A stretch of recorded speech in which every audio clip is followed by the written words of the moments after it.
Hey, I'm Dr. Sam, a physical therapist here with REI Co-op, and with the help of Anna, we're going to run through some exercises with you. Cross-training for road cycling is really important to try and help prevent injury and help you feel confident as you build up that mileage.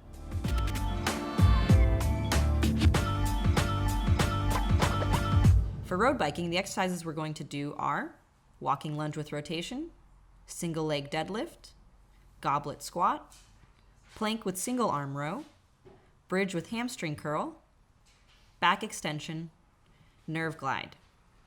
During this video, we'll do a quick demo of each exercise and lay out a basic training plan for you. Remember, before you start any exercise, to consult your doctor or physical therapist if needed.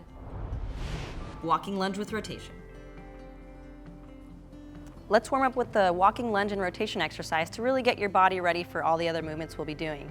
Just to remember, as you're doing the walking lunge, to keep everything in a nice alignment from your hip to your toes and trying to stay nice and tall as you rotate through. Ideally, you want to be able to go about 10 spaces out and 10 spaces back. One way to modify this, if you're short on space, is just like Anna, taking a couple steps at a time, or not going as deep into that lunge. Single leg deadlift. To really focus on balance as well as building up the endurance of your hip muscles, the single leg deadlift is a great way to work on that knee control as you're working on dynamic balance here. And you can see as Anna goes over, she's keeping that back nice and flat, not letting those hips wobble or her knee vary too much. Try to do about 15 to 20 each side per set. A nice way to make it easier is to go into this kickstand position, and Anna's still focusing most of her effort on that front leg. And if you're really looking for a challenge, you can go into a full extended position, really working on endurance of those back muscles. Goblet squat.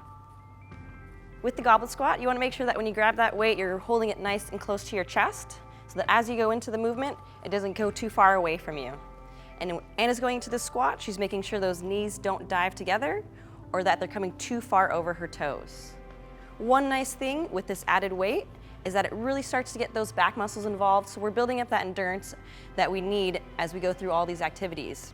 To make it easier, still try to have a weight in front of you, but grab a lighter one if you can, because we really want to get those back muscles to be working during this exercise.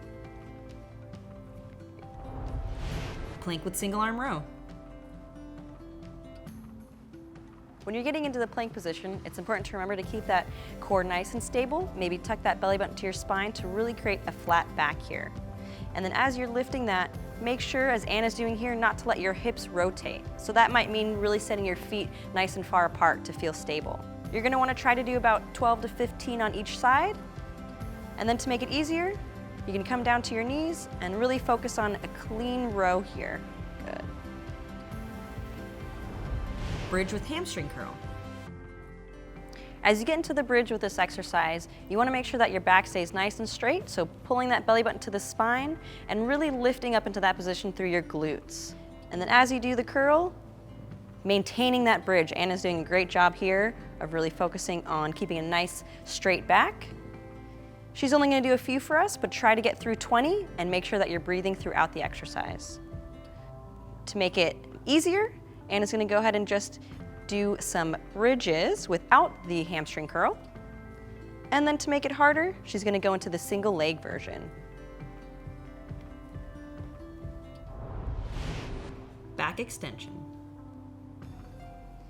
A great way to work on building that endurance of those low back muscles is to strengthen them through this extension exercise. Here, Anna's going to make sure she can really curve with the shape of the ball and then extend through, not really hinging or overextending at any portion of it. Try to see if you can do about 20 and only go as high up as you feel comfortable. Nerve glide.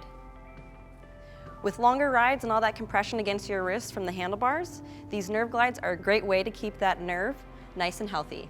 So here, Anna's just thinking about extending her arm as her head goes towards her same shoulder. That way we're not putting too much pressure on that nerve. Only go as far as you feel like there's a comfortable stretch, so don't overdo it if you start to feel some tension in your arm. Anna's only going to do a few for us, but try to do about 15 to 20 each side. Now that you've gone through that once, take a little break, maybe a couple minutes, and see if you can go back through that 2 to 3 more times. When planning out your week, Try to do this 2 to 3 times, intermixing some cardio and rest days. If you got a race in mind, try to plan starting this 6 to 8 weeks beforehand. Here's a reminder of the exercise list again with the number of suggested repetitions. If you'd like more information, check out our other videos. Good luck out there.